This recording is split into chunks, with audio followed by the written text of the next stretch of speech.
Bonjour à toutes et à tous, et aujourd'hui on se retrouve pour une nouvelle vidéo afin que je vous présente un nouveau produit, le Rimini i8, qui m'a été envoyé par Express Buying, le lien est en description.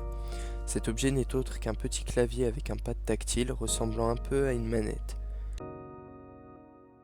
Au niveau du packaging, on a une boîte très écolo en carton avec le nom de la marque RI et le logo de la Ligue chinoise anti-contrefaçon.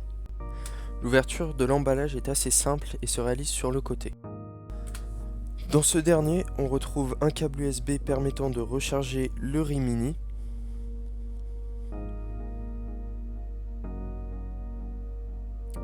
On retrouve ensuite le Rimini en lui-même emballé dans un sachet en plastique. Il y a aussi une petite vignette de remerciement. L'ensemble est accompagné d'une notice entièrement en anglais.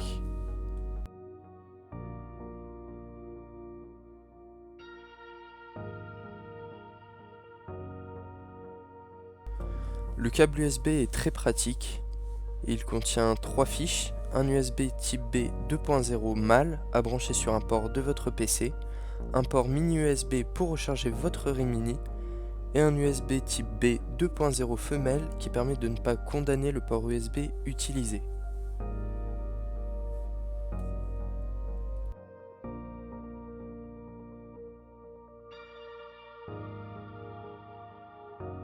Le clavier est à première vue très léger, il est de couleur mate et agréable au toucher.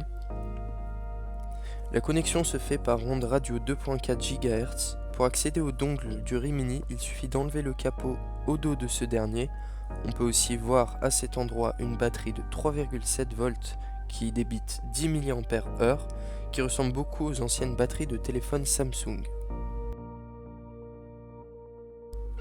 Le dongle USB au format nano est très petit, veuillez donc à bien le replacer à sa place après utilisation de manière à ne pas le perdre.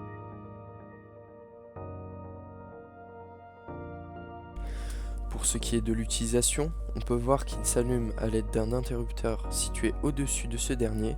Une LED de couleur orange clignotera en attendant que la connexion se réalise.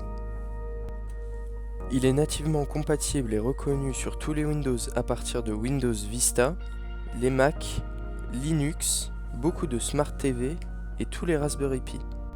Après l'avoir testé sur la Freebox, on peut remarquer qu'il fonctionne très bien, mis à part quelques fonctionnalités telles que le bouton Free.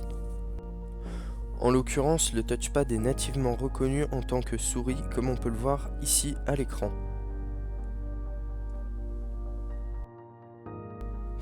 Pour ce qui est des jeux, en revanche, je vous déconseille fortement de l'utiliser car en effet, le petit pad et le nano clavier sont fortement difficiles à manier.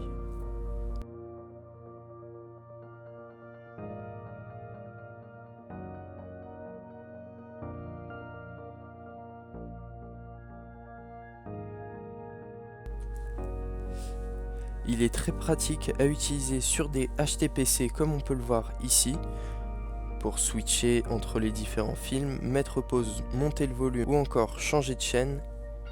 Il est vraiment pratique.